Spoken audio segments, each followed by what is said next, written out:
Este evento, que es parte de un conjunto de eventos que estamos organizando, tiene que ver con instancias de discusión y reflexión sobre distintos tópicos que tienen que ver con el estilo sindical y con la realidad también en la que nos toca vivir.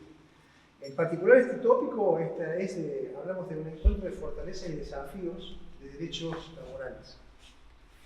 Elegimos un poco el nombre porque hablamos de fortaleza, que tenemos fortaleza y la fortaleza puede ser la representación de nuestro colectivo, pero el decir desafíos también implica desafíos en que estamos en alguna manera desafiados por toda una situación que tiene que ver con el contexto de las políticas regresivas del gobierno, no solo en la universidad, pero que tiene que ver con la universidad, el financiamiento de ciencia y técnica, además del deterioro salarial y demás.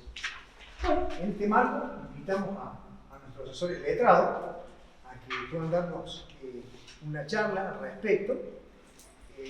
Acá está, los compañeros tienen ya más o menos una idea que van a presentar, pero a su vez también hicimos una consulta donde preguntamos algunos tópicos o preguntas que se podían hacer. En el transcurso de la charla le vamos a hacer los comentarios, tanto a Viafore como a Novo, sobre las preocupaciones que son básicamente 4 o 5 preocupaciones. Así que le damos lugar a los compañeros que empiecen la charla. La idea es que sea algo dinámico, que interactuemos y que bueno, sea una instancia para reflexión sobre este tópico en particular. Como siempre, encantado de estar acá. Y ante la invitación, charlando con los chicos un poquito, cuando confirmábamos, hace unos 15 días, sucedía que el gobierno, a través de un decreto de necesidad de urgencia, de fecha 5 de junio, sacó una trilogía en una misma mañana de 3 decretos, el 340, el 341 y el 342. Los 3 afectando el derecho colectivo, es decir, de alguna manera, el tópico que queremos abordar. Y fundamentalmente ustedes saben muy bien que el derecho del trabajo, entendido como derecho, pero entendido como realidad también, es decir, como regulación en torno al trabajo, cualquier trabajo. Olvidemos por un segundo del trabajo universitario, de docentes o no docentes, que nos es cercano. Pensemos en el trabajo dependiente. Ustedes saben que trimestralmente aparece un informe dentro del INDEC en donde se actualiza un tópico que se llama mercado de trabajo. Además, pobreza, ingresos, distribución de ingresos en la misma, digamos, página. Nos interesa fundamentalmente la de mercado de trabajo, porque muestra, por supuesto, en una foto de la encuesta permanente, muestra el avance trimestral. En este caso, se está mostrando, digamos, el primer trimestre del 2025 y va a confirmar lo que en Argentina viene siendo, no solamente producto, hay que declararlo, no solamente producto que se ha acelerado en este último tiempo, pero viene, digamos, entendiendo que la clase trabajadora, es decir, aquellos que trabajan, lo que se denomina la PEA, aquellos trabajadores o personas que están en edad y en condición de trabajar y que buscan trabajo o lo tienen y están disponibles, esta es la definición de la PEA, gente que le preguntan, ¿usted está disponible, quiere trabajar o tiene trabajo? Son aproximadamente 22 millones de personas sobre los 47 que hay en Argentina. El resto es la PEI, la gente que no trabaja, es típicamente los ancianos y los niños. Muy pocos los que se retiran, digamos, voluntariamente del mercado de trabajo, ¿no? Teniendo condiciones para hacerlo, edad, lo que fuera, dicen no, al encuestador le dicen. La PEA, entonces uno la dividiríamos, ¿no es cierto?, entre ocupados y desocupados. La desocupación ha crecido en este último trimestre muy significativamente, casi 3 puntos. En Córdoba casi 4 puntos. De 7,1 pasó casi a 10,2. Pero en el general, en el promedio general del país, se ha ubicado en el 10%, de saltar el 6,4, ¿no? Con lo cual, digamos, de todos modos, siendo una tasa alta, ni por es incomparable con aquello que tenemos en el 2001, ¿sí? 28% de ocupación abierta. Se llama abierta cuando se mira en general, sin subgrupos, ¿no? Que por ahí tienen medio trabajo, un poquito de trabajo, entonces no se sabe si es ocupado o desocupado. La abierta es el que le preguntaron si la última semana trabajó por lo menos una hora y dijo no. ¿Y está buscando? Sí. Esta fue la pregunta.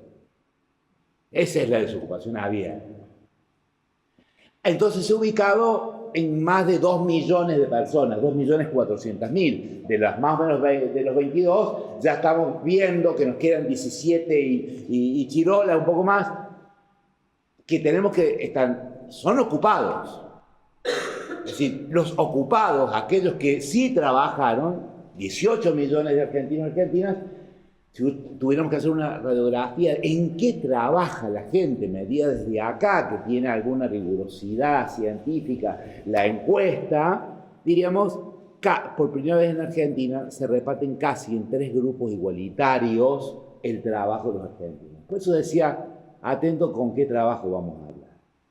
Increíblemente, si bien el trabajo dependiente, el trabajo asalariado, el trabajo que se hace con un patrón, el que conocemos como trabajo, el que hemos conocido como la manera, decían los sociólogos, el siglo XX fue el siglo salarial, el salario en el centro de la sociedad, organizaba, los autónomos eran una minoría, entre los patrones y los profesionales, los que tenían algún comercio, eran grupos estadísticamente minoritarios. No superaban nunca el 8% de la población. Todo el resto laburaba. Y cuando laburabas, tenías salario. Y si tenías salario, comías. Y eventualmente con el sindicato tenías una vivienda o había algún plan. Pero además, si tenías salario, tenías obra social y tenías asignaciones familiares. El salario era central, por eso no tener trabajo, la palabra de su ocupación era trágica. Al paso del tiempo, las fórmulas neoliberales crearon esta otra realidad, que es la que ustedes pueden avisorar entrando a la página del INDEC, ahora mismo, en un ratito, desde el teléfono.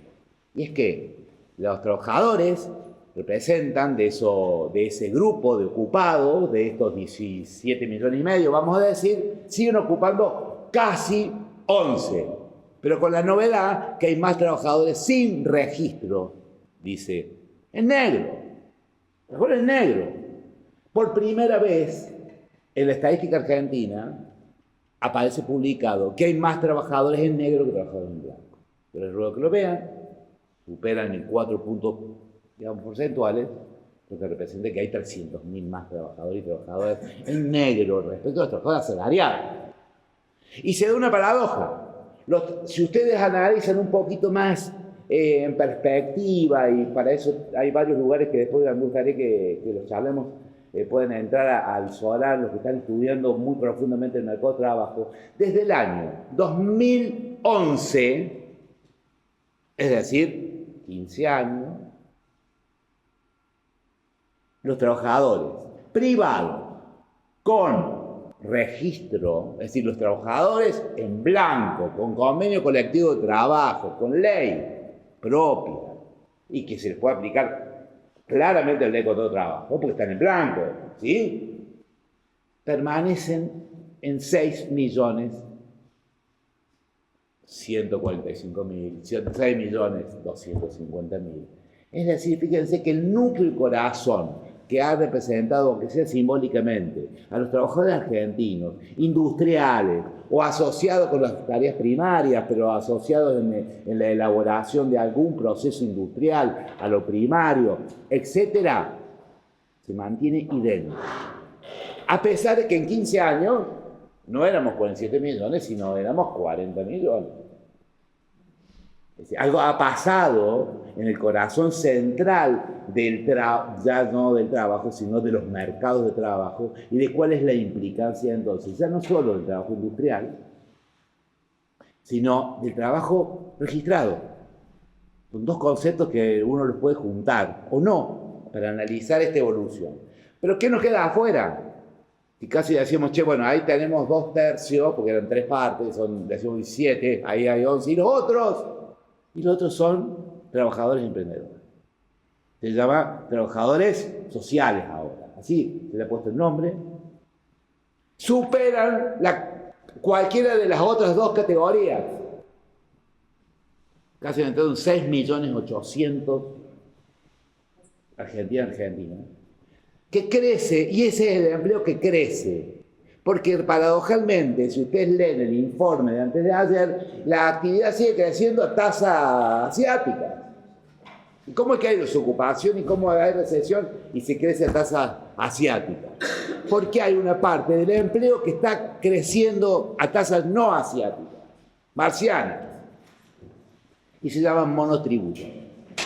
Monotributo social, monotributo en sentido estricto, monotributo social derivado, que se llama, que uno diría, si uno compara al trabajo dependiente, diríamos, ¿no? Ahí, el planeta iluminado por el sol. Digamos que el trabajo en negro se corre de ese punto de observación, un lugar un poco más oscuro de la galaxia.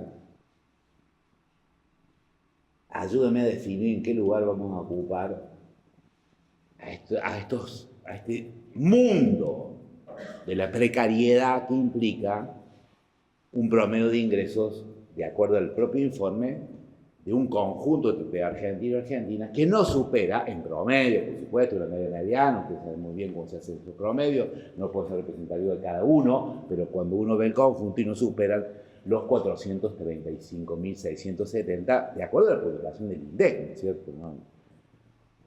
Entonces, y que es el grupo que ha crecido casi, mientras que el empleo entonces industrial y registrado se mantiene estable y a la baja, y crece lentamente el trabajo en negro, el trabajo que no es asalariado, de hecho así se denomina, el trabajo no asalariado, el que no tiene obra social, el que no tiene asignaciones familiares, por supuesto, que no tiene ninguna prestación del Estado, ni de sus propias organizaciones, porque ustedes saben que carecen de organizaciones, porque las que hay son básicamente más políticas que institucionalizadas o derivadas de la institucionalidad. Entonces, hice este pequeño paréntesis que no estaba pensado, pero me parece interesante pensar que entonces el tema elegido para hoy, porque yo le decía que salieron 3 decretos que afectan el derecho del trabajo. ¿Sí? El derecho del trabajo es el derecho de todos este conjunto. Pero lamentablemente, como verán, si yo tuviera que decir estrictamente, si yo tuviera que dar una clase en la Facu, en la bolilla 1, cuando los chicos vienen y están cursando derecho laboral, el derecho laboral que se enseña es el derecho del trabajador dependiente. De manera que ya ven cómo queda muy reducido la aplicación para enseñarla.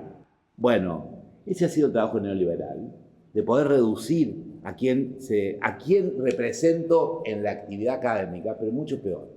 ¿Quiénes son los trabajadores protegidos por la norma? ¿Por qué? Porque el trabajador en negro, no registrado, tiene apenas una protección tal vez dentro de los tribunales, ¿no? Yo diría ineficiente, ineficaz, tarde, el trabajador reclama cuando terminó el laburo, ¿sí? Lo hace cada vez con mayor miedo de quedar en alguna lista, digamos, las dificultades que tiene la gente para demandar en tiempos de desocupación y desempleo. Y el trabajador monotributista que no tiene, no tiene que reclamar porque no hay normas que lo cubran. Ese no tiene jornada, ese no tiene domingo, no tiene feriado, no tiene vacaciones pagas, no tiene el listado de la Constitución. Entonces, ese es el trabajo que la Constitución ha dicho que deberá gozar de la protección de las leyes, ¿no? Ya se quedó corta la Constitución y tal vez se siga quedando corta en la medida que nosotros no veamos que además de las grandes cosas, en la cotidianidad permea política que van desagarrando del mundo de la normalidad laboral, ese que conocíamos el siglo pasado, y lo va arrojando la precariedad, no solamente económica, salarial, sino normativa también. Entonces, es un efecto lento, pero hay algunos golpes más brutales. Por eso ese día, el 4 de junio, uno de estos 3 decretos es el decreto de los servicios esenciales, ¿no? Se hizo muy famoso, se discutió bastante y me gustaría entonces darle una vuelta de tuerca a ese tema particularmente. dejando afuera los otros decretos, pero bueno, podremos ir mecha. Miren, a ver, el derecho colectivo del trabajo, el derecho de ustedes vieron que la Constitución es la mejor, digamos, como en general es el mejor para todo, pero la Constitución en el 14 bis, que es el que refiere al trabajo del siglo XX, porque el trabajo del siglo XIX está en el 14. Todo el mundo tiene derecho a trabajar, ¿no? Transitar y comerciar. Es el que, bueno, claramente digamos, sería el derecho de los precarizados, el derecho a trabajar. Pero a trabajar con derechos es el 14 bis. Por eso manda en la primera parte a, digamos, sostener, que la ley debe sostener para los trabajadores leyes que los protejan. Así dice, el trabajo gozará de la protección de las leyes, la que asegurarán al trabajador, dice textualmente, y sale ese listado que ustedes conocerán, y si no se acuerdan o no lo conocen, es como un mantra. Miren, tiene efectos de yoga. Así que si todas las mañanas leen el 14 bis, van a dormir mejor, van a respirar mejor. Y otras cosas también. Entonces,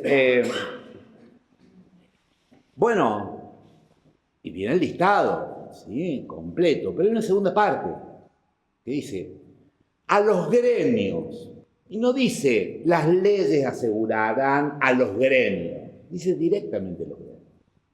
Si quiere elegir, así el constitucionalista entendió que no había que hacer ninguna ley para que se le asegurara a los gremios el derecho de huelga, y no dice de acuerdo a las condiciones particulares del momento social o si las empresas están bien o están mal. Dice el derecho a huelga, el derecho a conciliar y al arbitraje. Es decir, si uno va a conflicto, el Estado tiene que procurar rápidamente la solución institucional. Los conflictos, como le pasa a los sectores públicos, no puede ser después que marcharon 800 kilómetros de marcha.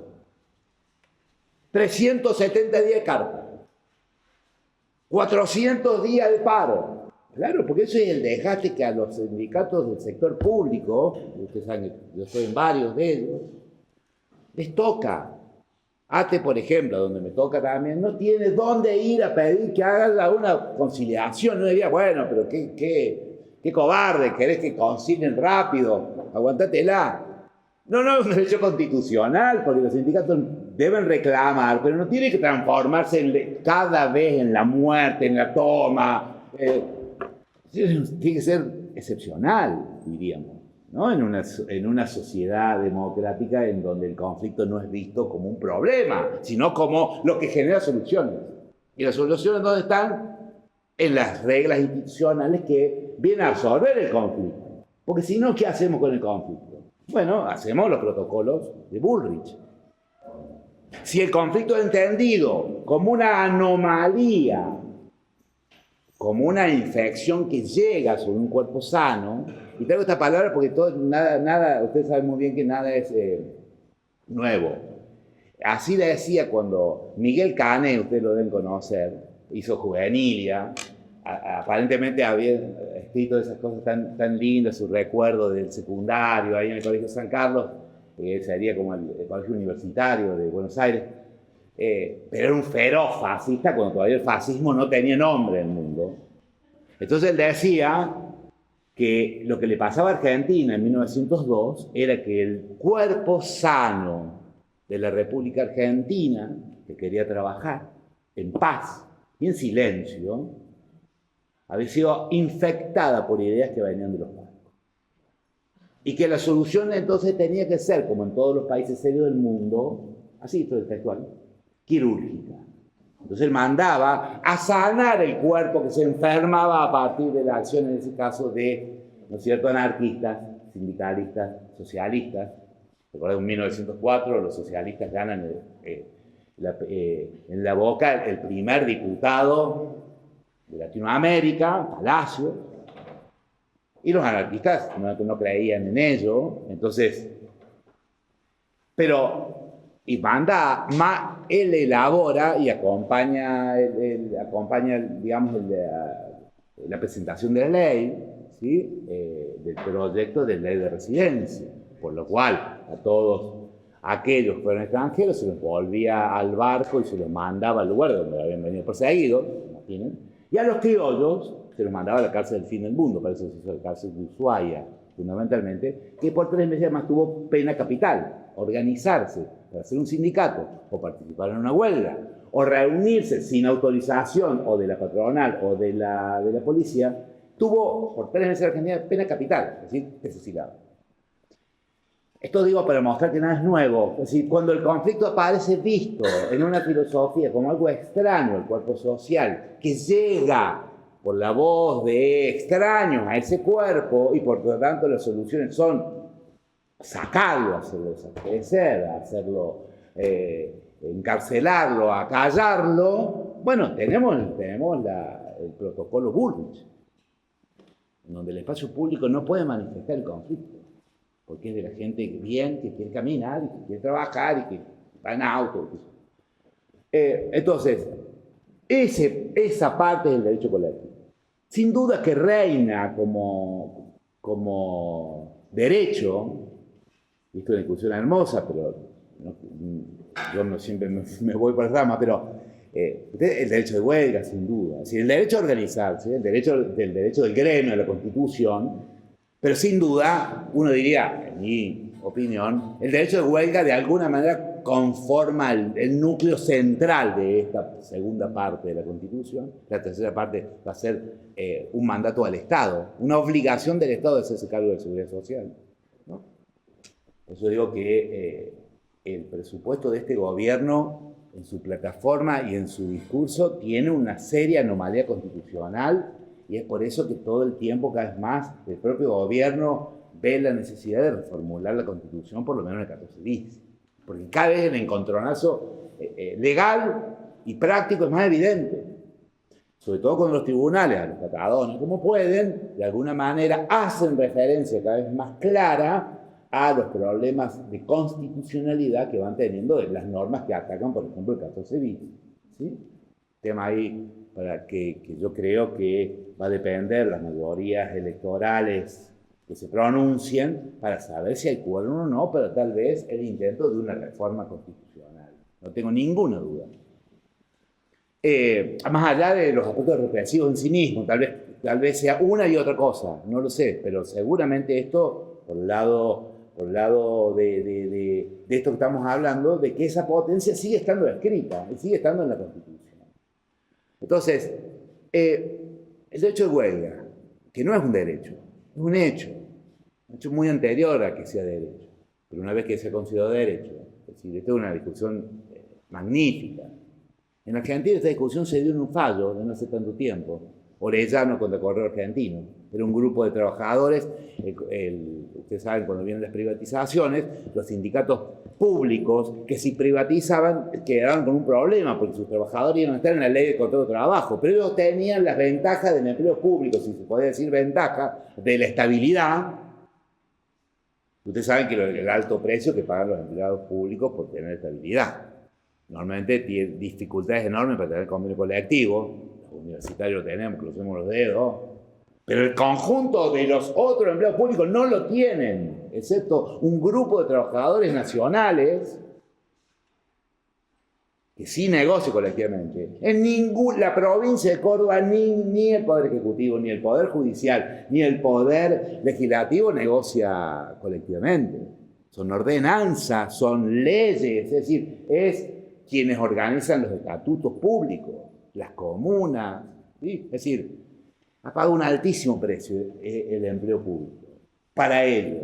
Y además, los principios de derecho de trabajo no les son aplicables y tienen que ir a discutir a un juez contencioso administrativo cualquier cosa que les pase. Se le ha negado la justicia del trabajo, organizada en Argentina en el año 49. Se va a cumplir 100 años la organización de la justicia laboral argentina y nunca les tocó, excepto... Sí, es un altísimo precio el que paga el empleo público por la estabilidad, digo yo, ¿no? Sin embargo, bueno, saludemos que tiene la estabilidad. ¿Cuándo se le aplica? Porque para llegar a la estabilidad ustedes saben lo que hay que hacer. Lo saben por ustedes, pero no se imaginan lo que es en la administración pública pelada. Llegar a ser planta permanente. Y es por eso que se ha podido despedir 70.000 trabajadores en menos de un año sin ninguna dificultad. comunicándoselo por mail, por WhatsApp. Y algunos ni siquiera por WhatsApp, no dejándolo entrar, que cuando quería prender la computadora no le prendí, cuando le prendí decía está despedido. ¿Qué es lo que ha pasado en los organismos nacionales, por ejemplo, ANSES, que ni siquiera tuvieron una carta documento? Entonces, Orellano es parte de un grupo de trabajadores que no quería que el sindicato entregue la estabilidad. Y el sindicato había negociado con los que habían ganado la licitación del correo, Macri, ponele, que entregaban la estabilidad a cambio de algunos beneficios económicos. ¿Sí? Entonces fueron a votar y estos se levantaron y dijeron, no, nosotros no agarramos. El sindicato dijo, no, bueno, yo decido por mí, dice la comisión directiva. Chao. Y estos otros quedaron en la asamblea haciendo paro. Es decir, dentro del mismo sindicato se arma una discusión impresionante. La comisión directiva decide ir adelante con el convenio colectivo que acepta unos beneficios económicos y entrega la estabilidad. Y los compañeros, con Orellano no a la cabeza, sino que el juicio terminó siendo Orellano, porque era Orellano y otro, eran como 50 los que presentaron el amparo, discutían que el derecho de huelga ellos lo tenían porque, ¿qué hizo el correo? Le preguntó al sindicato, che, ¿y estos locos que tenés vos, estos rebeldes ahí, estas patrullas tareas que tenés ahí, que siguen con el paro, ¿qué hacemos? No sé, yo despedirlo si querés, porque yo ya dije que el convenio es este. Si ellos siguen haciendo paro, nosotros le sacamos la cobertura. Mire cómo se habla. No le damos cobertura, no le damos tutela. Efectivamente, corrió lo despido. Los trabajadores fueron al amparo, su derecho sindical, primero la huelga. Si yo estaba haciendo la huelga es legítima, no me puedo despedir si es el efecto de la huelga. Correcto. Lo raro era que lo hacían contra su propio sindicato. Es decir, el demandado era su propio sindicato. ¿Se puede hacer una acción tutelar contra el propio sindicato? Sí, de hecho el artículo 47 de la ley de asociación sindical lo permite directamente. Entonces, fue un caso espectacular. Y la Corte Suprema, y usted sabe, entonces le pregunta, el derecho de huelga, y se le pregunta en el caso, ¿el derecho de huelga es un derecho o es un hecho que entonces no puede serle atribuido ni a la comisión directiva o a una institución dentro del sindicato o al propio sindicato, sino que es de la clase, que no requiere entonces mayor requisito, donde la burocracia organizativa de la huelga no puede superar el hecho de la huelga misma? Sería, ya llevándolo más amplio, ¿no?, al caso. Y la Corte, que en estos temas le tiembla la pera, dijo, no, esto es del secretario general. Para que no apareciera así, de la secretaria general. Que no se enoje. Venga con humor. De última, de la comisión directiva, dijo. Para contar, ¿no? A pesar de la larga historia que ha habido entre las teorías basistas de la organización de los sindicatos, es decir, aquellas que le consultan a las asambleas y a la comisión de delegados y tienen alguna forma de resolutoria, o aquellas que dicen, no, acá la firmamos nosotros y lo que no le gusta, no le gusta, y que se vaya. Funda un sindicato. ¿Sí? Entonces, la Corte Suprema ha dicho entonces que es un derecho, y que es un derecho cuya titularidad la tienen los sindicatos y que lo tienen solamente los sindicatos con personería gremial y que lo tienen solamente personería gremial y con simple personería. Lo aclaró, ya venían los fallos previamente de ATE, dijo, entonces los únicos que pueden decidir esto son a los que el Ministerio de Trabajo ha reconocido, sea con la plenitud absoluta de los derechos o los simplemente inscritos. Fuera de eso, ningún grupo que se asocia momentáneamente para hacer una huelga, porque los llamados autoconvocados, ¿sí?, puede ejercer la huelga. Si fuera un hecho, y ellos son trabajadores y se autoconvocan, pues tendrían que tener protección. Pues bien, desde el punto de vista legal, para la Corte no la tiene. Esta discusión, miren, llega a lugares... por eso es que... encontrar una situación que reglamente la huelga es tan importante como el concepto de la huelga. Por eso que es tan tremendamente importante. Y la palabra servicios públicos esenciales, o servicios esenciales importantes, trascendentes, lo que fuera, tiene esta particularidad, que a lo largo del tiempo ha sido una forma o un parate, un límite al ejercicio de la huelga en esos lugares a donde el servicio esencial es declarado. Un parate absoluto. No, normalmente los servicios esenciales, en todo lugar del mundo, llevan aparejado dos obligaciones. La primera, avisar con mucho tiempo de anticipación, 10 días hábiles, decía la vieja ley 14786, ¿no? En lugar de así en servicios de importancia trascendental, 10 días hábiles previo hay que... Y además, hay que normalmente constituir servicios mínimos de atención. No guardias mínimas solamente, sino servicios mínimos. Entonces, discutir el concepto de que un servicio esencial toma una trascendencia enorme. Está claro entonces que no estamos hablando de lo que se entiende para el derecho administrativo. Una cosa es para el derecho administrativo, servicio esencial, servicio importante. A veces servicio esencial en situaciones en donde los estados están con mucha necesidad. Es todo la administración. Es un concepto restringido al mundo del derecho colectivo, ¿no? Diríamos una cosa muy específica. ¿Por qué? Y de allí viene una razón por la cual el único que puede constituir los derechos, digamos, los derechos hablar del derecho de huelga y su restricción en Argentina, desde el punto de vista de la forma, de la constitución, de la fuente, es el Congreso Nacional. Porque si uno le dejara a los rectores decir cuáles son los servicios esenciales, porque acá podría ser, a ver, che, ¿qué cosa? No, acá la educación es esencial para la Argentina. No, tendría razón, es esencial. ¿Quién diría que no? Desde el punto de vista del derecho de trabajo, si es usada en los términos de restringir la huelga, tendremos que preguntarle a cada jefe de una comuna, que tiene autonomía por ley, a cada intendente.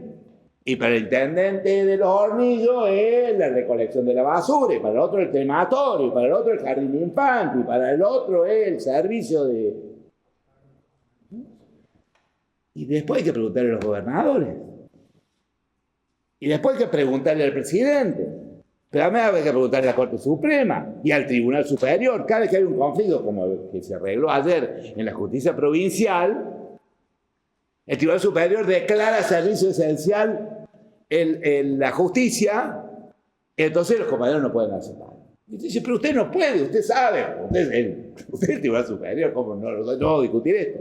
Que la Constitución, en su artículo 75, inciso 12, dice que es exclusivo y excluyente del Congreso dictar los códigos civil, comercial, de minería, es decir, los de fondo. El derecho laboral está ahí. De manera que una parte del derecho de trabajo, como es el derecho colectivo, el derecho de huelga, obviamente está ahí. No puede ninguna de estas otras autoridades decir que es esencial, por más que públicamente sí, lo sea. ¿Sí? Tanto importó que fue una de las primeras discusiones que tomaron los organismos de regulación de la OIT. La OIT en su primera fase, ¿sí? En un periodo previo a la Segunda Guerra Mundial, ya tenía la forma de la OIT, ¿ya? Aunque no funcionaba como tal, pero a partir de su conformación, ¿sí? En 1946, con una declaración de Filadelfia, etcétera, etcétera, uno de los primeros dictámenes de la comité de expertos en libertad sindical, porque digamos el convenio más importante de los primeros es el 87, que organiza, que le dice que los sindicatos pueden ejercer medidas de acción legítima. Esto dice. Teniendo tutela para ello. No dice huelga, dice nosotros sí decimos huelga, el mundo dice huelga, los empresarios no dicen no, el 87 no dice huelga, con lo cual hay toda una discusión ahí, es súper interesante para que les guste eso, pero diríamos que el 87, complementado con el convenio de la OIT número 98, hace el corazón de la libertad sindical y la autonomía sindical en el mundo.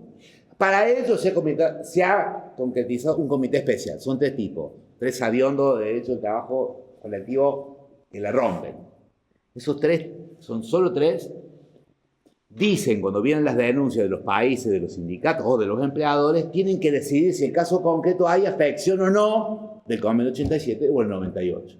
Se llaman Comité de Expertos de Libertad Sindical.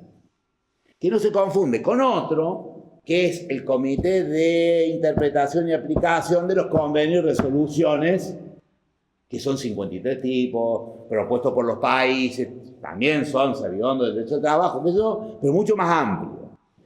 Ambos han estado preocupados porque atañe centralmente es la limitación del derecho de huelga en sí misma.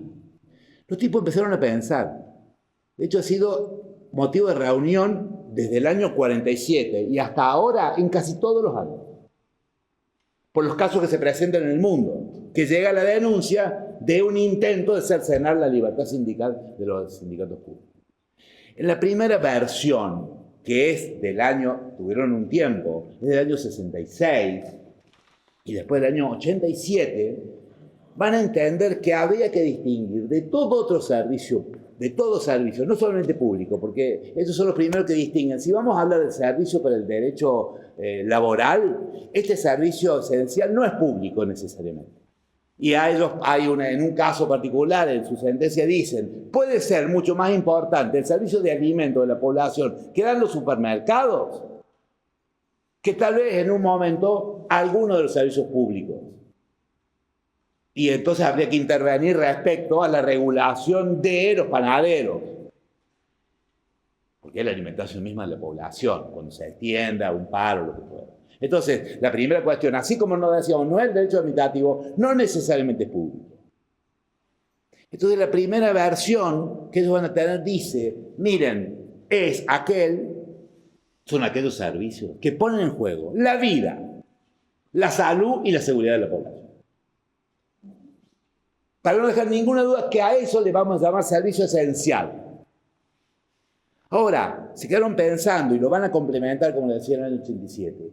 Dice, vamos a acercar a este concepto de esencialidad, que solamente es esto.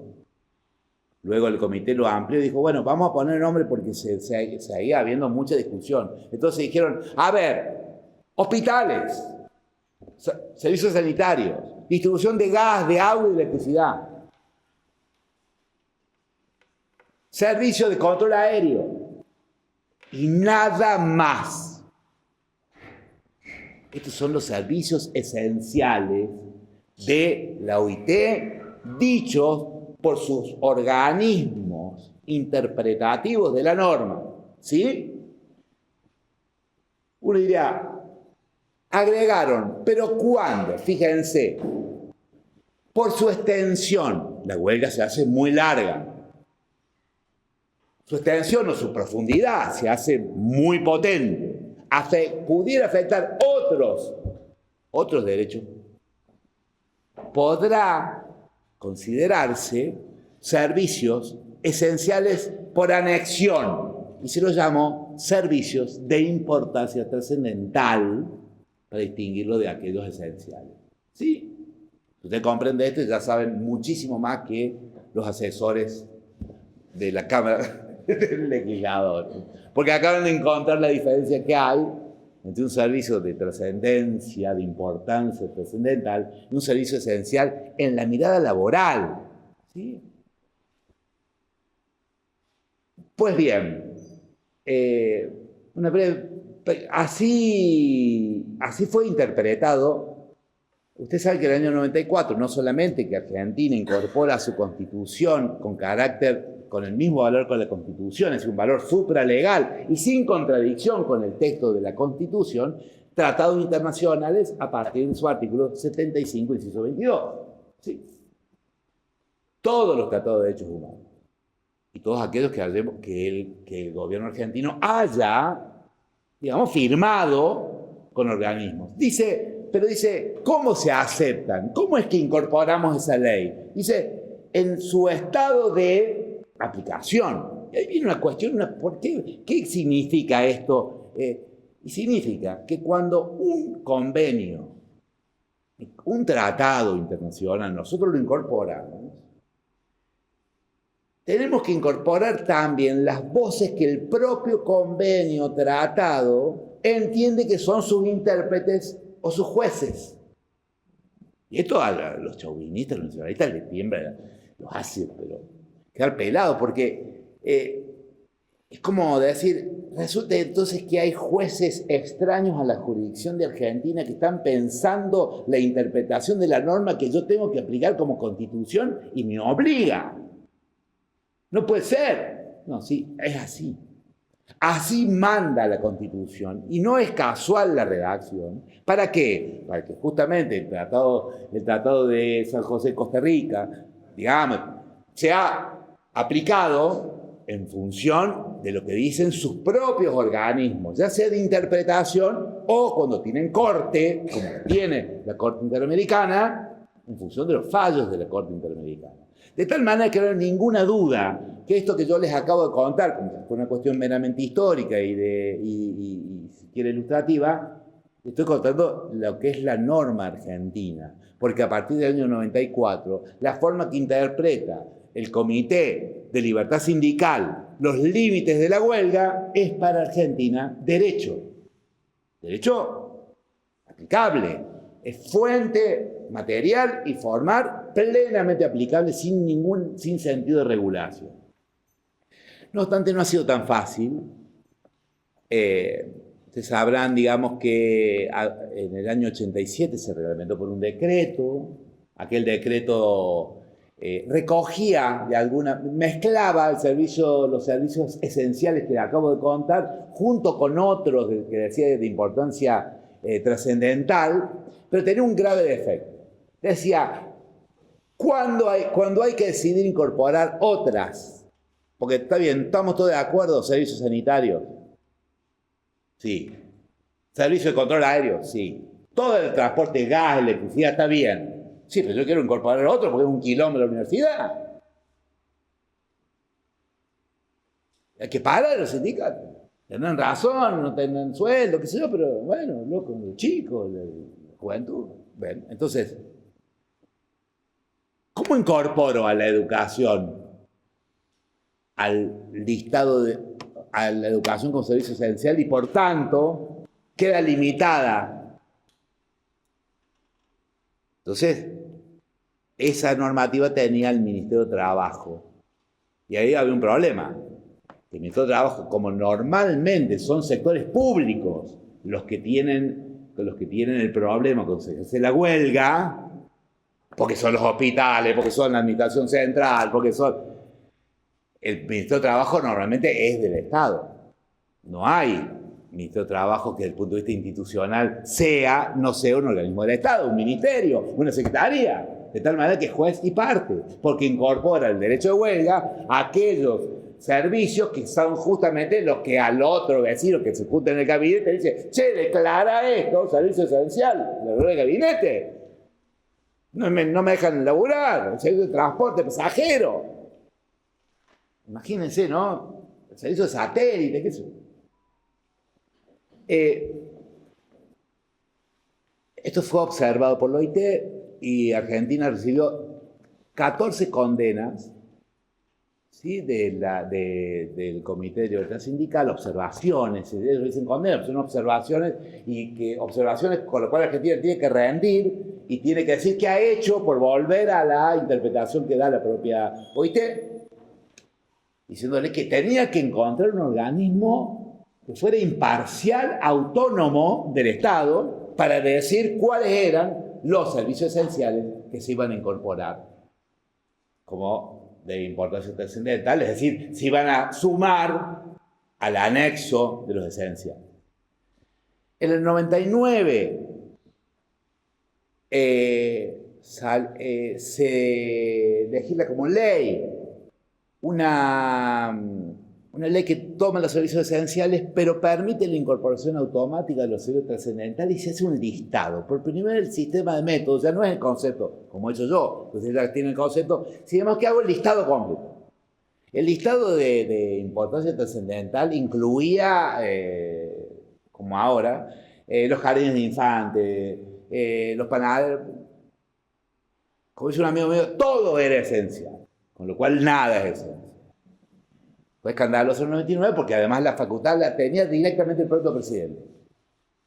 Así que, por supuesto que esto, en la tremenda camino, ustedes lo conocen bien, muchos de ustedes, algunos no habían nacido, pero para muchos de nosotros nos resulta todavía muy presente, la lenta pero profunda transformación que la Argentina tuvo en esos años y la lenta resistencia, pero también profunda, que va a terminar en el 2001. Toda esa larguísima pelea, a donde además los sindicatos docentes de todos los niveles, diríamos que fueron fundamentales, pusieron este grito en el cielo. Esto fue uno de las columnas de resistencia de la clase trabajadora frente al intento. Imaginen ustedes ya, no solamente la huelga respecto al sector público, sino en todos los sectores.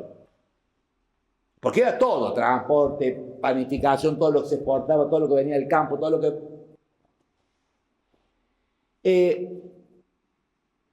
derogada la ley esta ley que lo introduce fue la famosa ley, además Banelco, ¿no? Si algo faltaba, algunos decían que cómo será de caro traicionar a los laburantes que le habían tenido que poner plata a lo bestia. Efectivamente, ¿no? Fue derogada, ¿sí? En el año 2004 con la 25877, que en el artículo 24 va a tomar esa mirada estricta del OIT y va a decir que son servicios esenciales, estos que les he comentado. Luego esto se va a sumar, está en duda si está o no, pero el servicio de internet, digamos, y de transporte de redes. Esto salió con la pandemia, ¿sí? Por Fernández, frente a la necesidad que había que no se interrumpan los servicios de internet en la situación de aislamiento, etc. Es decir, con este artículo 24 de la 25877 quedaba zanjado en Argentina porque se había que agregar algún tipo de servicio que por su duración e importancia requiriera ser incorporado en un periodo dado. Lo hacía un organismo que se creaba en la propia ley, el artículo 2 de este artículo, del artículo 24, dice, estos son servicios esenciales, el artículo 2, este es un comité de expertos, se llama así, comisión para incorporar algún servicio, y además tiene representantes de la CGT, de la CTA, de los empresarios y del propio Estado. Es decir, el método tripartito que la OIT ha establecido como un horizonte, digamos, cuando hay que discutir esos temas tan sensibles y tan duros, que tienen todas las partes representadas. En el primer conflicto de Garrahan, que nos tocó particularmente a mí como abogado de ATE, pedir amparo, el problema con la comisión fue que en sus primeros intentos había discusiones ya muy sutiles, porque había que hacer una guardia mínima, un servicio mínimo en función del plantel. Pero se habla de plantel. Vos le preguntabas al jefe de personal cuál es el plantel, te decía 500, pero ¿cuánto van a laburar? 300, y ponía el servicio mínimo por 350. Es decir, necesitamos salir a buscar 50 enfermos para tener las guardias mínimas, con lo cual era imposible hacer la huelga. O sea, había que hacer amparo nuevamente. Es decir, los ajustes son infinitos, ¿no? Además, cuando las papas queman, eso es el problema hoy, porque si no quedas fuera, sería del amparo de la huelga, con lo cual te declaran ilegal la huelga, y pasó lo que pasó con los colectiveros de Córdoba, ustedes recordarán, ¿no? Si declaran ilegal, los trabajadores no van a trabajar y los despiden. Entonces, esto como para, de alguna manera, sirva, con la limitación del caso, como para entender de qué estamos hablando, de la importancia del derecho de huelga, la importancia de declarar los servicios esenciales, el impacto que tiene, y el 5 de junio ya había pasado con el decreto 70/23. Ahí en el capítulo 4 del Derecho del Trabajo había aparecido un texto que decía, declárese servicios esenciales,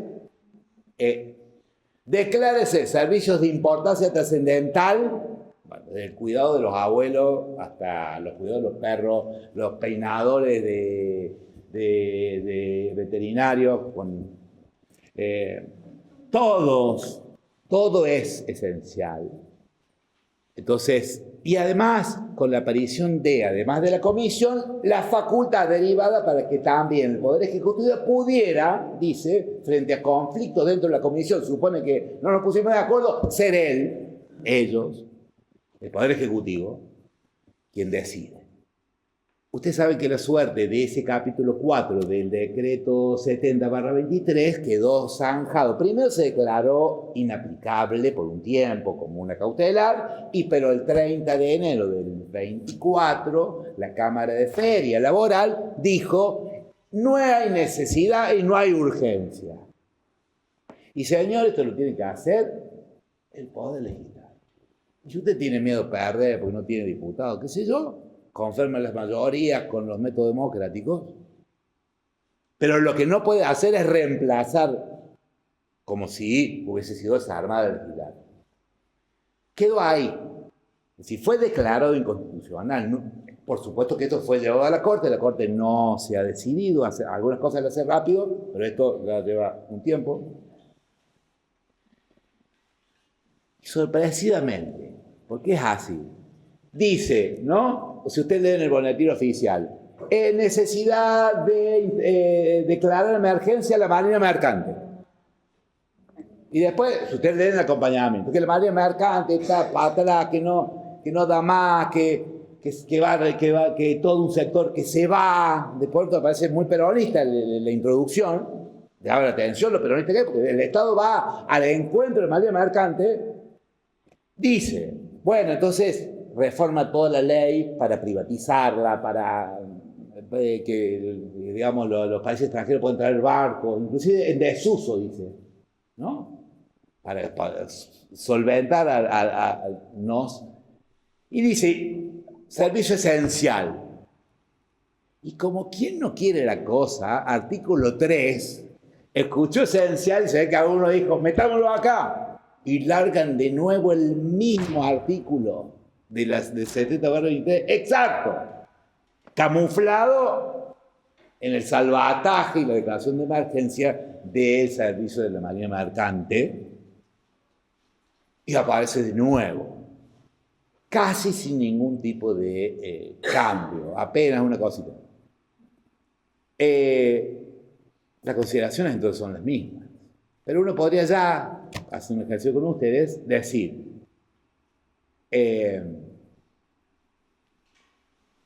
tal vez a principios de diciembre, cuando salió el decreto 73, allá el 11 de diciembre del 23, todavía estaba muy candente la llegada al poder de Milei, seguramente muchas más contradicciones en los sectores que habían votado, los que no habían votado, y las representaciones que esta emergencia electoral y política tenía, ¿no? Todavía era mucho más confuso.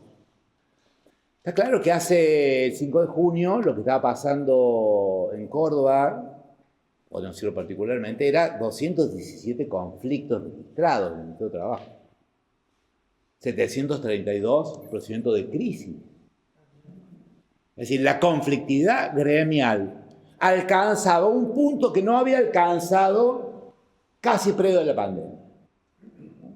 Con lo cual, alguna situación se está moviendo, e inclusive está moviendo, yo diría, públicamente, contradictoriamente, con la cabeza de la dirección de los trabajadores organizados, el sindicato. Porque estos conflictos no han tenido el aval de la CGT, que todavía se está preguntando si hay razones para hacer un paro. Pero de Macri se está preguntando. Todavía no encuentra aquello. Entonces, estos conflictos se reproducen ya independiente de la posición inclusive de sector dentro de la organización de la CGT, no sector, público, privado. Por supuesto que la preeminencia es pública. En la provincia de Córdoba, con representación, digamos, provinciales o municipales, ustedes saben que, digamos, judiciales, municipales, provinciales, docentes, salud, todos a la vez, en esa semana del 5, estaban en pleno conflicto, y este conflicto con representación en la calle, en los lugares de trabajo, es decir, a la manera más clásica de la protesta: ocupar el espacio público, la huelga con presencia, la discusión con la asamblea, el método clásico del trabajo. Pero también no era el sector, también era la discusión del Garrahan, sí, que tomó trascendencia. También los sectores, fíjense, no laborales, pero que se expresaban en conflictividad, como la protección con la discapacidad, que es una organización pública. El conflicto de los miércoles de los jubilados, que va tomando cuerpo, y a pesar de la represión, y a pesar de ese juego tremendo, ¿no? De voy, te pego, y de las demostraciones, digamos, absolutamente, me permito pensar, digamos, pero homicidas, digamos, de la propuesta, ¿no? Del trato a los periodistas, de la representación selectiva, se mantiene.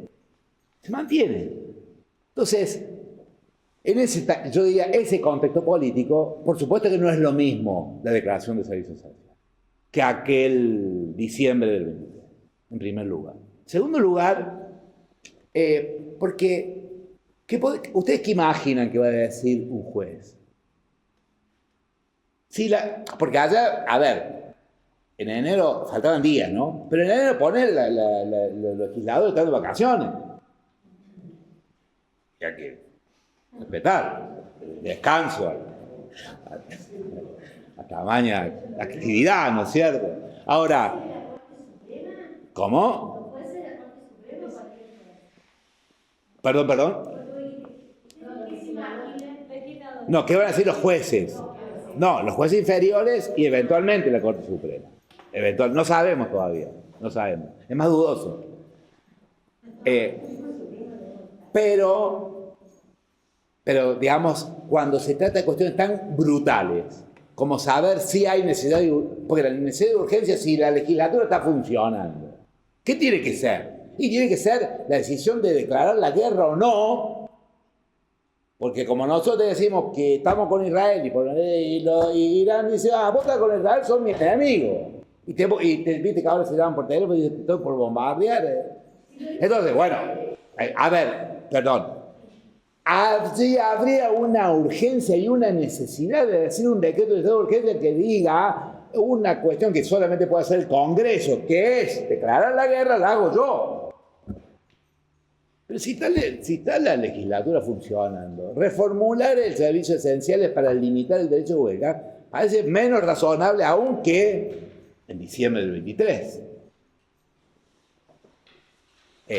Y si había alguna urgencia era la conflictividad de la huelga, con lo cual es una urgencia proscriptiva, digamos, una urgencia del sector, ¿no?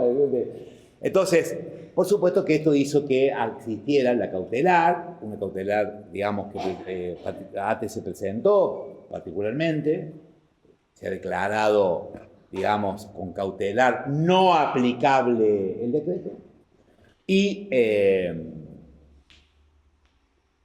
luego la CGT, en pocas horas, digamos, también en los mismos términos, con lo cual el decreto 340/25 ha quedado, digamos, suspendida su aplicación a estudio de estos propios juzgados para ser declarada seguramente inconstitucional en su conjunto, y irá también a la Corte Suprema. Pero este es el estado de cosas respecto a la situación de, bueno, un poquito, miren, no es solamente la ley de servicio esencial, solamente para terminar. Ustedes saben que en Córdoba un juez de control recibió un amparo de lo que se llama el grupo G6, se llama, así se denominan. Es un grupo de la Asociación de Minoristas, la Asociación de Mayoristas, de Comerciantes de Córdoba, que presentó un habeas corpus. Por lo que está en juego es la libertad ambulatoria. Entonces, como una preeminencia, uno dirá, es de lo más sagrado que hay, desde el punto de vista de la necesidad de lo que se está cubriendo.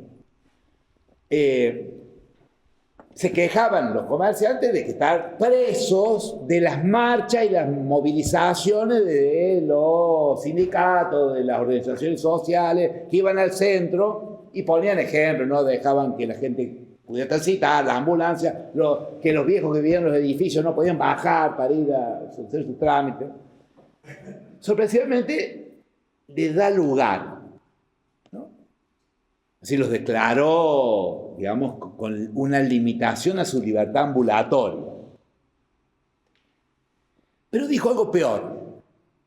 Había juntado previamente a legisladores, había llamado al Ministerio Público Fiscal, al jefe de policía, se hizo una reunión. No llamaron, por supuesto, ni a ATE, ni a la organización, ni al secretario. Y en el fallo dice, hacer lugar a la acción de habeas corpus, ¿no es cierto?, instando a las organizaciones que cuando hagan movilizaciones respeten un protocolo, no sé qué. Y 2, instruir al Ministerio Público Fiscal para que instruya a sus fiscales que cada vez que esto se produce, centro del habeas corpus, que era la movilización, hay delito penal, con lo cual deben actuar los fiscales. No hace falta que hagamos una ley nueva, dice. Dice, instruir a la policía para que actúe porque va a haber delito infragante para quitar la cana.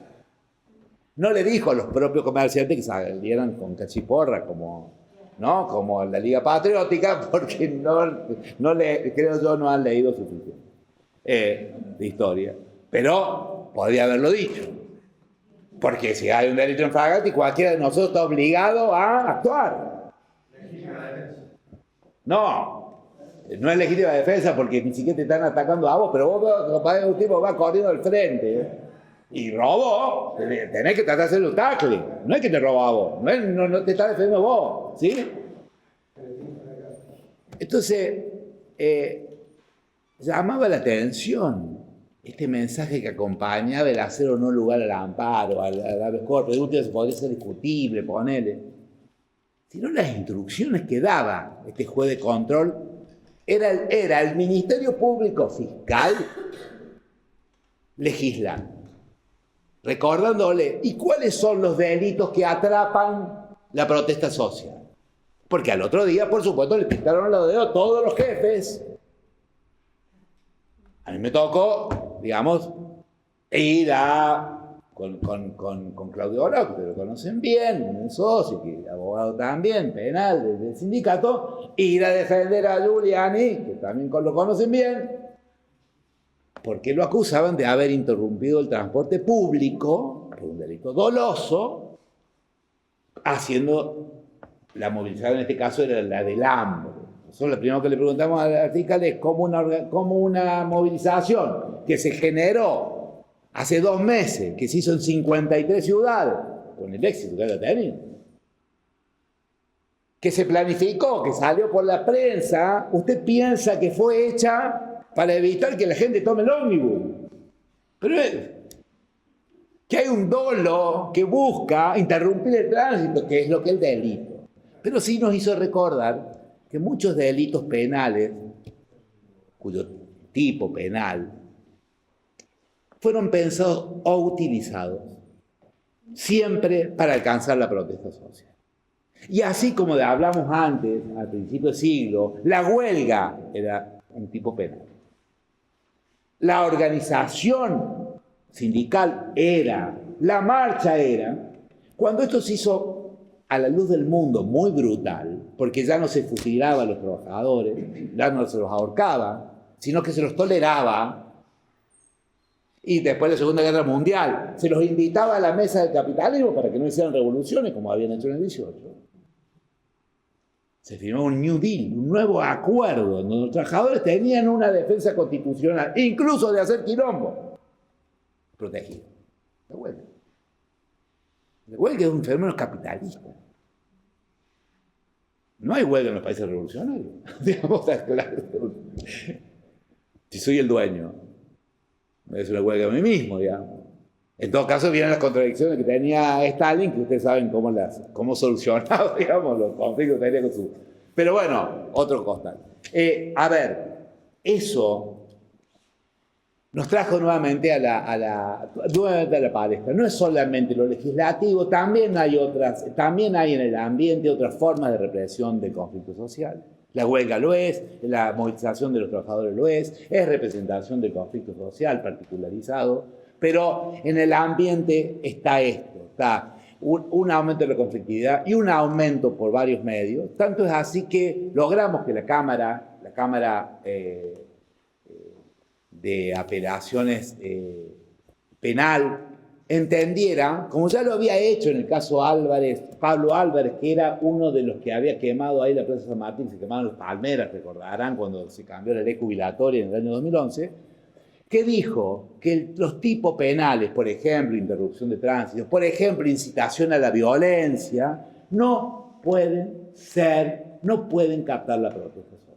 Sí pueden captar delitos que se cometan si yo en la marcha voy y rompo una vidriera y me llevo una cosa o le pego a alguien, habrá delitos, pero no el hecho mismo de la protesta, ser captado como un tipo penal. Digo de la incitación a la violencia porque sí fue hecho para atrapar la protesta social, es de Onganía y quedó ahí, ¿viste? Es decir, está claramente, te dice fin, pero el de transporte, no. Sedición, hay todo un listado que cuando las papas queman aparecen siendo delitos penales para criminalizar, ¿no? Entonces, me parece que es un tema trascendente, es un tema que tiene su matriz académica o temática, pero bueno, yo creo que en buena hora estamos acá, estamos reunidos y podemos de alguna manera ofrecerlo como un tema que respiramos en el aire, ¿no? Me parece que a nadie le hace falta saber que, sin ponerme dramático, no es fácil el estado del mundo, ¿no? Y de la parte del mundo que nos toca. Y entonces las reflexiones sobre la democracia, los límites de la democracia, el entendimiento del conflicto, es una discusión central, ¿no? Así que bueno, gracias por la atención. Hay una preocupación muy importante en el ámbito de la universidad porque hay un sistema de contratos en el cual hay mucha gente que, bueno, está con renovaciones periódicas, pero no hay certeza, habida cuenta de que esas personas están vinculadas desde hace mucho tiempo. O sea que institucionalmente están cumpliendo funciones, pero no, el sistema no les valida completamente esa estabilidad. Esa es una de las otras cuestiones. Las otras cuestiones, por supuesto, están las cuestiones de violencia, también surgieron como nuevos emergentes. Y un último tópico acá, que es el de relación colectiva, que también tiene que ver con garantías que hoy por hoy no las tenemos, digamos. Es decir, hoy todavía no tenemos instancias de negociación con el Estado, excepto que tenemos negociaciones colectivas, paritaria docente, en el caso de la local, en el cual tenemos posibilidad de terciar algunas modificaciones, adaptar los convenios colectivos, pero no tenemos instancias de negociación a nivel nacional. Así que en eso, bueno, un poco interpelamos y preguntamos qué comentarios pueden hacer. Más allá de las idas y las vueltas del derecho internacional, él decía que esta era la primera vez, y para él era fundante, de que las guerras y la declaración de guerra han sido sin norma.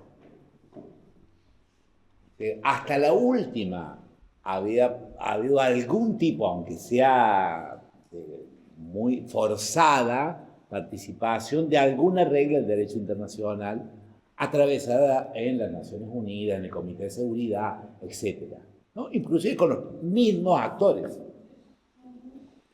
Él presenta, y yo pensaba cuando escuchaba la trascendencia que tiene esa mirada, ¿no? Que particularmente los sociólogos, porque digamos, estos signos de prepotencia, por decirlo así, ¿no? De que es porque puedo, realmente traen una imagen de organización social muy bestial, muy bárbara, muy de la posibilidad, digamos, en donde la norma no puede regular. Así como el protectorio laboral no puede ejercer su función porque se le niega por sí mismo, esta base es los que menos tienen frente a los poderosos deben ser de alguna manera cuidados. Por eso es que se hace una ficción y se le da poder normativo a los trabajadores, porque se supone, ¿no? Y que de esta manera se intenta igualar, es una formulación ideológica que se hizo normativa. Eso es el denominado en el 14 protectorio. Y todos los laboralistas decimos el protectorio. ¿Qué es el protectorio? Es esta ecuación al revés, en donde la norma intenta salvar lo que la realidad muestra. Entonces, decir que eso se ha muerto y que la verdadera solución a los conflictos deviene del desarrollo natural de los poderes reales sin que la norma pueda regular, es un retroceso civilizatorio, no tengo ninguna duda. Es quitarle esto que hablamos, ¿no? Es toda representación del conflicto, digamos, no puede mostrar justamente la vitalidad y la complejidad. Cuando uno, me parece, ¿no?, que estas simplificaciones de las relaciones y los conflictos, esta denominación que tienen un enemigo, un solo, suenan tanto a la formación de los fascismos más tremendos que la humanidad ha tenido, ¿no? Donde un enemigo, ahí está el problema y ahí está la solución final. Bueno, parece que por eso es que hay un momento que uno se deprime, pero seguramente hay que salir rápidamente de esa sensación, ¿no? A todos no. Pero también, digamos, creo que es muy importante esto, ¿no? Muy importante charlarlo, estar juntos, ¿no? Marte hace frío, qué sé yo. Acá estamos.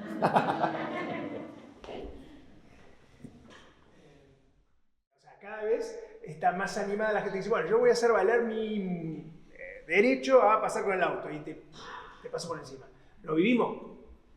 Una manifestación, sí o una no. Sí, acá en Río Cuarto, por ejemplo, pero ha habido casos, digamos, de procesos judiciales importantes, gente que atropella con el auto, etc., ¿no? ¿Qué pasa ahí con el derecho? ¿Qué lugares de protección tenemos frente a los que quieren salir a toda costa de su edificio y hacer el trámite a como de lugar, pero pasando con una aplanadora, y la aplanadora puede ser, sí, un despliegue de violencia, sí, el que fuere? Y se ve eso y se habilita acá además, y además sabemos que está habilitado desde arriba, claramente. Es decir, bueno, las prácticas del fascismo, ¿no? ¿Qué defensa tenemos frente a las prácticas concretas, efectivas del fascismo, que las vemos ejercidas ya directamente?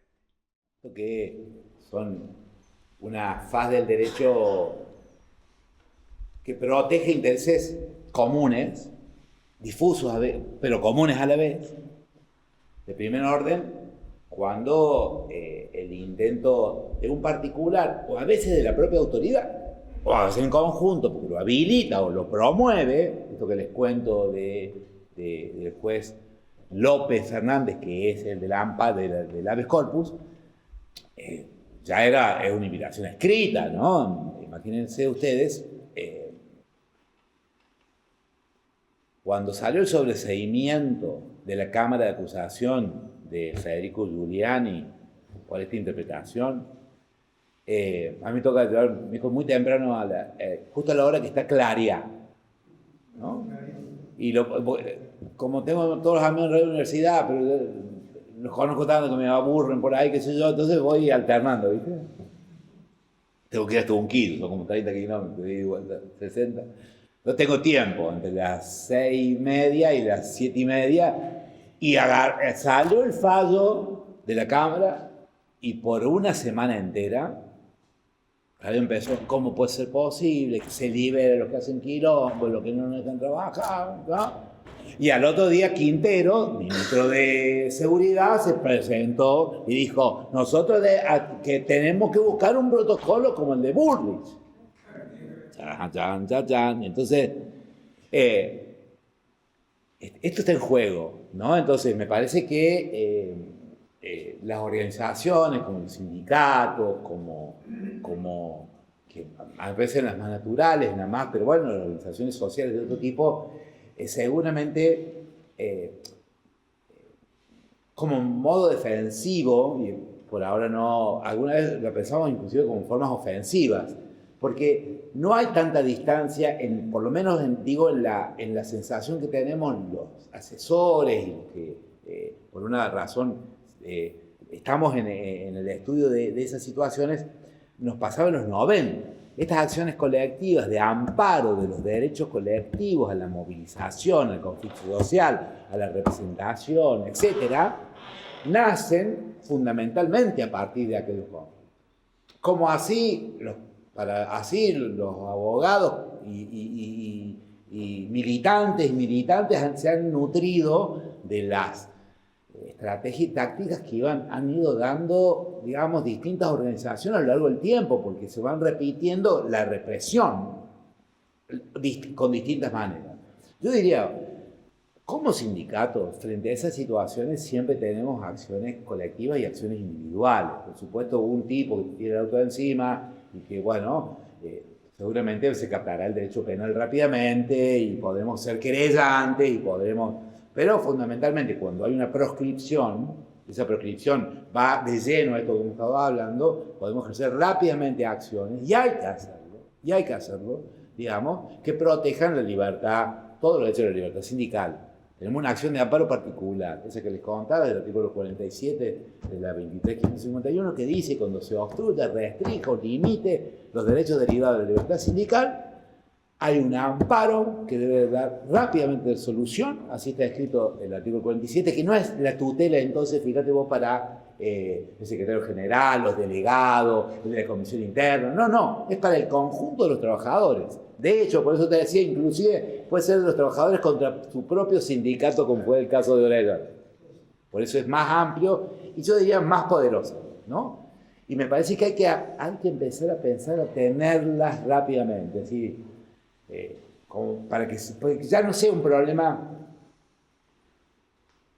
Con el arreglo hemos hablado mucho y con el conjunto de abogados que somos amigos y ese es el punto en donde que llámenlo al Quique, que resuelva, llámenlo de afuera.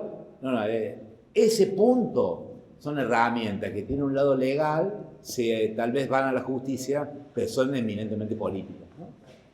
Es el momento en donde esa mala división entre lo político y lo legal, ¿viste? Dice, bueno, que el abogado haga lo legal, nosotros hacemos lo político. Yo los miro, ¿viste? Digo, ¿cómo? Pero está bien. Es parte de cómo uno va creciendo. A mí me pasa lo mismo. A veces uno para protegerse dice, nosotros hacemos legal, ustedes hagan la parte política, ¿viste? Y bueno, pero me parece que sí, me parece que es un tiempo donde es necesario tenerlas en cuenta, tenerlas precisas, repasarlas en su potencia. Paro de camioneros, ruta cortada, cómo no viene la policía y desaloja todo, qué sé yo. Y ese chango había estado en un corte en la época con la 125, en la 8 y en la A005 y 8, qué sé yo. Y surgió la discusión, no, porque es distinto, porque yo estoy defendiendo mis intereses. ¿Cómo tus intereses? Y el que va al paro, el que corta una ruta, no está defendiendo su... Sí, no, pero están usando el capital del patrón, que es el camión parado en la ruta, qué sé yo. Y sí, quiero decir que los capitalistas. Claro. Está claro. Esa diferencia yo creo que hasta la asumimos nosotros. Porque nosotros toleramos un corte de ruta de las patronales porque somos conscientes del derecho a manifestarse.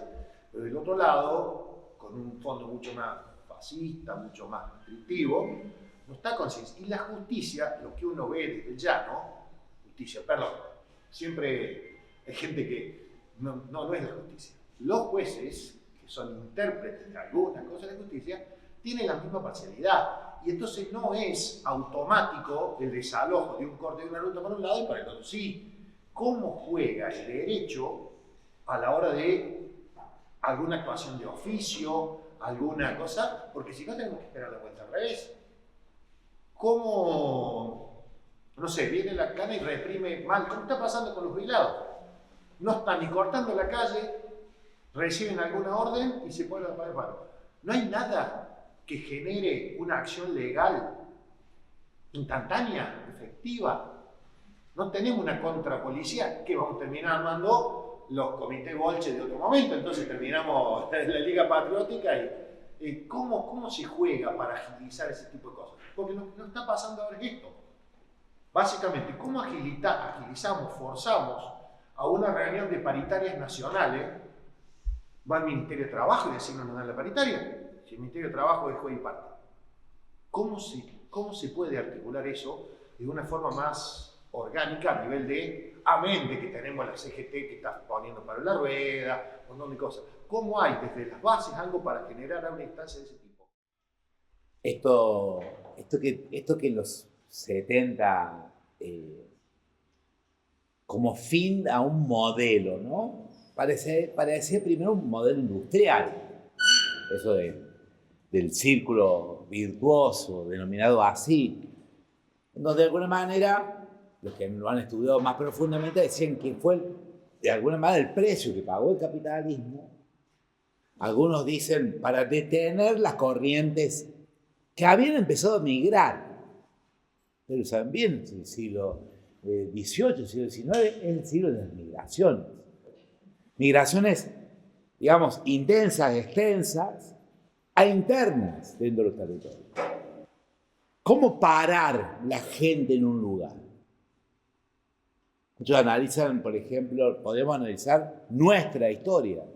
No ha sido hecho así, los historiadores estadounidenses sí lo han hecho profundamente. Han dicho, a ver, los que venían acorralados de las guerras de la papa, de las guerras religiosas, de los sajonas, cuando llegaron a Estados Unidos, no querían parar, querían seguir.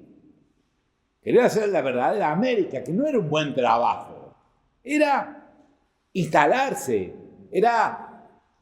Por eso que esa dualidad de la nueva, de las colonias, los colonos y el oeste y el detenimiento en la zona industrial necesitó de que el capital dijera hay que promover formas sociales de sostenimiento.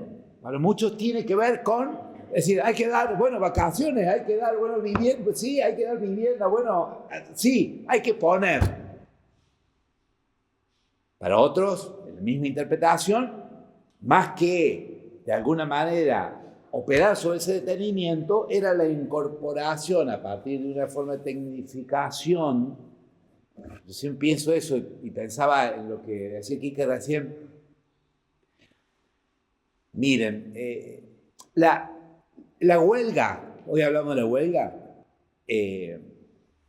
no era huelga antes de 1904, de 1900. Si bien en Argentina hay antecedentes y en el mundo, si ustedes analizan la historia argentina y la historia estadounidense, que son muy parecidas, los sindicatos de 1890 en Estados Unidos se llamaban caballeros de la orden del trabajo, por ejemplo, y eran trabajadores del oficio. Eran los herederos de aquellos gremios medievales. Exactamente. Los nuestros, la tipográfica. En los estadounidenses, los yeseros, los de la madera, ¿no? Fíjense una cosa, los tipos, ¿cómo expresaban su descontento? Huelga, no existía la palabra. A través del boicot. Es decir, la ralentización de los tiempos de trabajo. Como eran los únicos que sabían hacer en tiempo del trabajo, el empleador podía morderse 100 veces, pero los tipos ralentizaban el trabajo y lo hacían a su ritmo. Y no podían ser reemplazados. O el label. Es decir, el boicot del label, es decir, le ponían una tarjeta al producto terminado y le decían, esta agua fue hecha... porque está en medio de que estábamos en paro y no podíamos parar. Y algunos eventos desafortunados hicieron que algunas partidas de cosas muy importantes salían con defectos, entonces la gente no compra por solidaridad y por miedo. Entonces, que tendrá el agua, que tiene el ave, ¿no? Esta era la forma. ¿Cuándo viene la huelga? La huelga viene primero de una revolución capitalista. Cuando Taylor en Estados Unidos mete una cámara de fotos y un cronómetro y dice, ¿cómo puedo hacer para que los 5 millones de anglosajones blancos protestantes que están ahí como carne viva, ¿no? Y yo me saco de encima a todos estos tipos que se hacen lo picante y no puedo manejarlos, y los cronómetros y le saco fotos a un obrero del oficio y luego lo armó en una tabla de movimientos, así se llama, tabla de gestos y movimientos, de J.H. Taylor. De hecho, inventa esa, vieron como sobre una lámpara que se pasa, que es una forma de hacer los primeros cines, en donde ese trabajador aparecía el movimiento completo del trabajador, dividió los tiempos de trabajo, fragmentó el trabajo, estandarizó el trabajo, puso un sistema de salarios por producción, un sistema disciplinado donde los que pensaban en el trabajo no lo ejecutan, inventó un nuevo proceso de trabajo que se llamó la Organización Científica del Trabajo, así escribió su libro, y eso le permitió hacer entrar a esos que se quedaban ahí antes de seguir, y esos que eran esos analfabetos, como eran nuestros italianos y nuestros españoles, y luego fueron nuestros cordobeses, nuestros catamarqueños, riojanos, cuando van al cordón de Buenos Aires, los que inventaron la huelga. La inventaron como la forma de ralentizar el trabajo. Hacemos paro. Aquello que antes era boicot, que era label, se transformó en huelga. La huelga no es resultado entonces de un hecho inmanente de la naturaleza humana, aunque siempre ha estado. Y nosotros hablamos de huelga. Yo creo que nosotros va a haber como, me parece que estamos llamados a inventar, porque se está produciendo una revolución ultracapitalista que ha minado las subjetividades. La gente no cree en ser solidaria. Los chicos con el teléfono no abrazan la solidaridad. Abrazan que se salve el que pueda. No tienen ganas de mantener a nadie, no tienen ganas de gastar en el matrimonio, en pelotudez. Y pensar en el futuro. Claro. Un aporte jubilatorio. Entonces, es difícil cuando esas subjetividades se parecen tanto por fuera, porque cuando en los años 70 uno decía, van a entrar sistemas que van a privatizar, que van a quitar estos elementos, digamos, solidarios que el trabajo tiene. Esta idea de que el trabajo lentamente te permite hacer la vida, de que no la vas a hacer toda junta, pero que vas a tener todos los meses el plan, la heladera cuota, el autito. Y luego eso dice, pero qué autito, pero un autazo ya. ¿Qué autito en la mierda? ¿Qué 12 cuotas para pagar el heladera? La puta que lo parió. Tiene un penthouse que mire, no sé a qué mirar. Que mire el horizonte que me pertenece. Entonces, está bien. Si esa revolución que se da en los factores externos también se está dando en la subjetividad, estamos en un tiempo de revolución. Porque cuando coincide lo macro y lo micro, cuando coincide las formas de subjetivación de la gente con las formas en que las instituciones se manifiestan, cuando esa concurrencia se está dando una revolución. Y yo creo que no es una revolución democrática ni una revolución piola. Entonces, seguramente tenemos que estar pensando, como pensaron los pobres aquellos que no podían hacer más boicot, porque eran ya, digamos, les habían dado el trabajo y lo único que tenías que hacer era ajustar 4 tuercas a la velocidad que te habían dicho, y después vino Ford encima y te hizo andar la cadena a la velocidad que él quería, y está Chaplin corriendo atrás, que es una segunda etapa de eso mismo. Entonces uno dice, yo no quiero levantar ese capitalismo industrial, aunque es el de mis padres, y que parece que nosotros lo reivindicáramos acá como el sueño De ese sueño, en los 70 se cansaron por la izquierda todo lo que quería hacer la revolución y por derecha todos los que han hecho esta revolución. Todos tenían un problemón con la sociedad industrial y con el círculo virtuoso. Yo digo, nosotros estamos hoy en una necesidad, me parece, de inventarnos también entonces nuevas reglas de la solidaridad, de la comunicación, del diálogo, de la familia, del encuentro, ¿no? Del abrazo, porque me parece que estamos frente a un mundo que está produciendo una revolución y me parece que todos estamos preocupados, digamos, pero bueno, también es siempre una invitación. Yo soy optimista.